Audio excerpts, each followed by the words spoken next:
लड़का जो दिन रात मेहनत कर रहा होता है, उसे चाहिए था कि वो बस सरकारी नौकर बन जाए, सरकार में कोई अच्छी सी नौकरी उसे मिल जाए। इसलिए वो रात को रात नहीं देखता, दिन को दिन नहीं देखता और वो इतनी ज़्यादा मेहनत करता है। दोस्तों, एक दिन उसका इंटरव्यू होता है और जब वो इंटरव्यू देने के लिए जाता है तो सामने एक महिला उसका इंटरव्यू ले रही होती है। दोस्तों, जब वो इंटरव्यू में पूछे गए सभी सवालों के जवाब बड़े अच्छे से दे देता है तो वो महिला भी उससे बहुत ज़्यादा प्रभावित होती है और उसके बाद वहाँ पर जो होता है कभी किसी ने कल्पना भी नहीं की थी। दोस्तों, जो इंटरव्यू लेने वाली थी उसी को ये लड़का अपने घर दुल्हन बनाकर ले आता है।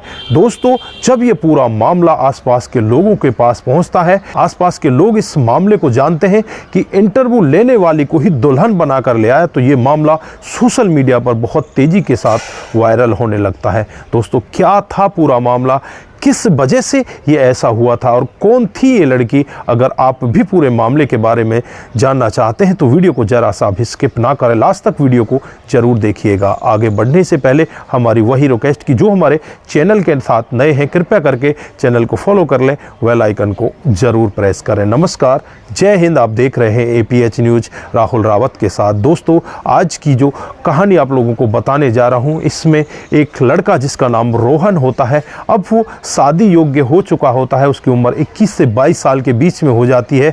दोस्तों, उसके लिए एक पड़ोस के ही गांव से एक लड़की को देख लिया जाता है जिसका नाम साक्षी होता है। रोहन की शादी बड़ी ही धूमधाम से की जाती है और शादी में जो साक्षी का परिवार होता है बिना मांगे ही इनको बहुत सारा दहेज देता है। दोस्तों, शादी होने के बाद जो रोहन होता है वो अपनी पढ़ाई पर ज़्यादा ध्यान देने लगता है और जो साक्षी होती है वो इस घर परिवार में आ जाती है। वो अपने आप को यहाँ आकर ऐसा समझने लगती है कि तू तो यहाँ की महारानी है, क्योंकि तेरे माता पिता ने तुझे बहुत ज़्यादा दान दहेज दिया है और तू अब जो चाहेगी वही तू यहाँ पर करेगी। दोस्तों, धीरे धीरे समय बीतने लगता है और यहाँ पर जो लड़की होती है साक्षी, वो दिन प्रतिदिन अपना रूप और उग्र करने लगती है। यहाँ पर वो उसके माता पिता को भी कुछ नहीं समझती, ना ही अपने पति को कुछ समझती। वो तो बस समझती कि जो कुछ हूँ मैं हूँ, अगर मैं जो चाहूँगी वही होगा। अब यहाँ पर आपस में खींचातानी होने लगती है। लगभग 2 साल का समय इसी तरह से खींचातानी में हो जाता है। इन 2 सालों में कभी भी इस परिवार ने एक भी दिन सुख की सांसें नहीं ली होती हैं। दोस्तों, यहाँ पर माता पिता भी बहुत ज़्यादा परेशान हो जाते हैं, रोहन भी बहुत ज़्यादा परेशान हो जाता है और परेशान होकर एक दिन रोहन यहाँ पर अपनी पत्नी साक्षी से कहने लगता है कि तुम बहुत ही गलत कर रही हो, तुम्हें नहीं पता ये मेरे माता पिता हैं, अगर तुम मेरे माता पिता के साथ गलत करोगी तो समझो मेरे साथ ही तुम गलत कर रही हो। तो यहाँ पर साक्षी कहने लगती है कि मैं तुम्हारी नौकर थोड़ी हूँ, अगर तुम्हें ऐसा ही शौक है तो अपने घर में नौकर रख लीजिए, उन लोगों से काम कराइए, मैं यहाँ पर काम करने के लिए नहीं आई।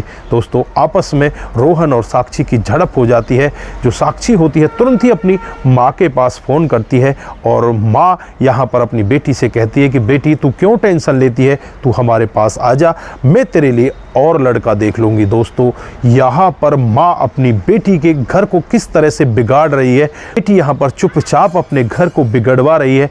तुरंत ही बेटी वहाँ से अपना बैग पैक करती है और सीधे अपने मायके में पहुँच जाती है। लगभग 1 से 1.5 महीने का समय बीतता है। 1 से 1.5 महीने के बीच में यहाँ पर जो रोहन होता है वो वापस साक्षी के पास आता है और इसकी माँ से भी कहता है कि हमसे गलती हो गई, हमें माफ़ कर दो, अपनी बेटी को हमारे पास भेज दो। तो यहाँ पर जो साक्षी की माँ होती है वो रोहन से कहने लगती है कि तुम तो भिख मंगे हो, तुम्हारे पास तो है ही क्या, तुम तो कंगाल हो, मैंने तो कंगालों के पास अपनी बेटी को ब्याह दिया।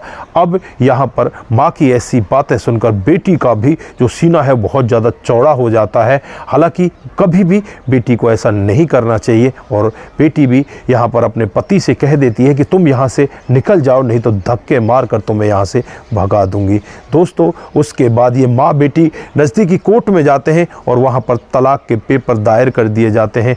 कुछ ही दिनों के बाद इन दोनों का तलाक तलाक हो जाता है। इधर जो लड़का होता है वो बिल्कुल टूट सा ही जाता है, क्योंकि उसे अपनी ज़मीन बेचकर यहाँ पर इस शादी में जो पैसे लगे थे वो पैसे इन परिवार वालों को देने होते हैं। जो इनका ससुराल पक्ष होता है उसको बहुत सारे पैसे यहाँ पर इन लोगों को देने होते हैं। वो यहाँ पर अपना खेत बेच कर दे देता है। लड़का बहुत ही ज़्यादा परेशान हो जाता है और परेशान होकर फिर वो कुछ दिन तो डिप्रेशन में चला जाता है, लेकिन कुछ दिन के बाद उसे होश आता है कि तू कर क्या रहा है, तू उसके लिए अपने जीवन को क्यों ख़राब कर रहा है। तू अपने माता पिता के साथ अच्छे से रह, अच्छे से पढ़ाई कर और तू कुछ अच्छा बन जा। दोस्तों फिर वो बहुत ही अच्छे से पढ़ाई करने लगता है। उसकी जो माँ होती है बार बार उससे कहने लगती है कि बेटा बहू को ले आ, तो बेटा यहाँ पर माँ को यही समझाता है कि माँ जब तलाक हो जाता है तो उसके बाद बहुएं घर पर नहीं आती। लेकिन माँ पुराने ख्यालों की होती है।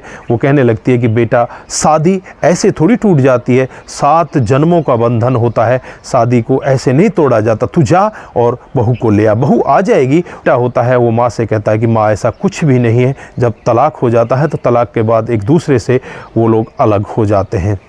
उसके बाद ये लड़का इतनी जी तोड़ मेहनत करता है और एक सरकारी नौकरी का इसका इंटरव्यू होता है। जब इंटरव्यू देने के लिए जाता है तो सामने जो लड़की बैठी होती है वो कोई और नहीं होती, इसकी तलाकशुदा पत्नी होती है जिसका नाम साक्षी होता है। दोस्तों साक्षी जब इसे देखती है, ये साक्षी को देखता है, तो एक बार इसके मन में भी कई सारे सवाल उठने लगते हैं कि यार तू इसको क्यों इंटरव्यू दे रहा है।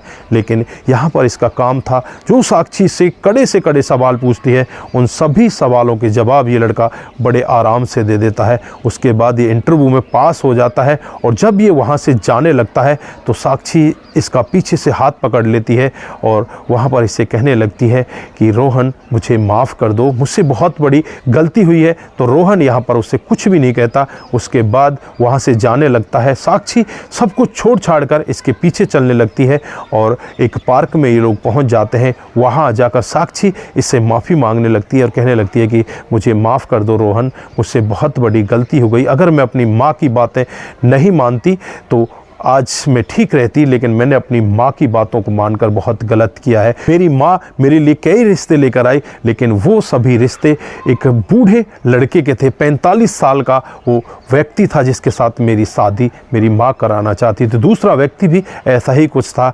मैं समझ चुकी हूँ कि तुम्हारे बगैर मेरा जीवन है ही नहीं, मैं तुम्हारे लिए ही बनी हूँ। मुझे माफ़ कर दो रोहन, मुझे अपने साथ ले चलो, मैं तुम्हारे साथ रहना चाहती हूँ, मुझसे बहुत बड़ी गलती हुई है। दोस्तों अब रोहन भी ये पूरा वाक़या सुनकर एकदम से टूट जाता है और रोहन कहता है कि रुको 1 मिनट के लिए, मैं अपने माता पिता को फ़ोन करता हूँ। उसके बाद रोहन अपने जेब से फ़ोन निकालता है और अपने माता पिता को बताता है कि मेरा इंटरव्यू हो गया है और इंटरव्यू में मैं पास हो गया हूँ। इंटरव्यू लेने वाली कोई और नहीं, आपके तलाकशुदा बहू है। क्या उसे मैं घर ला सकता हूँ? वो अब मेरे पीछे पड़ गई है और कह रही है कि मुझे माफ़ कर दो, मुझसे बहुत बड़ी गलती हुई है, क्या मैं उसे घर ला सकता हूँ? तो माता पिता कहते हैं कि बेटा तू उसे घर ले आ। तो उसके बाद यहाँ पर जो साक्षी होती है वो अपने घर ना जाकर सीधे रोहन के घर जाती है और वहाँ जाकर उसी तरह से पेश होती है जैसे एक दुल्हन पेश होती है। दोस्तों यहाँ पर माता पिता भी उसका भव्य स्वागत करते हैं और उसके बाद उसे अपना लेते हैं। इधर रोहन की नौकरी लग जाती है और जब यहाँ पर इस लड़की की माँ का इसके पास फ़ोन आता है तो ये अपनी माँ से साफ मना कर देती है कि माँ मैं तुझसे अब कभी भी बात नहीं करूँगी, तू मेरे पास अब फ़ोन मत करना, क्योंकि मेरा जीवन बहुत दिनों के बाद अब बदला है। अगर दोबारा तेरी दखल अंदाजी हुई तो मेरा जीवन बिगड़ जाएगा। तो माँ भी यहाँ पर अपनी बेटी से माफ़ी मांगने लगती है, कहने लगती है कि बेटा मुझे माफ़ कर देना, मैं ही गलत थी, अगर मैं सही होती तो तेरा जीवन आज ख़राब नहीं होता। लेकिन यहाँ पर कुदरत की यही सब करनी थी, अब तू मुझे भी माफ़ कर दे, मेरे पास भी तू आ जाया करना। तो यहाँ पर जो रोहन होता है वो खुद फ़ोन को लेता है और कहता है कि माँ जी कोई बात नहीं, अगर आपने अपनी गलती का एहसास कर लिया तो हमें भी इस बात से कोई परहेज नहीं है, हम लोग आपके पास ज़रूर आएंगे। दोस्तों उस दिन के बाद ये लोग बड़े आराम से रह रहे हैं और इनका जीवन बड़े अच्छे से कट रहा है। तो दोस्तों ये थी आज की एक छोटी सी कहानी। आप लोगों को कैसी लगी? अगर आपको ज़रा सी भी प्रभावित करती है तो दोस्तों के साथ ज़रूर शेयर करके जाएँ। दोस्तों आज के लिए बस इतना ही, फिर मिलते हैं किसी नए मोड़ के साथ। तब तक के लिए आप अपना ख्याल रखें, परिवार का ख्याल रखें। नमस्कार, जय हिंद, जय भारत।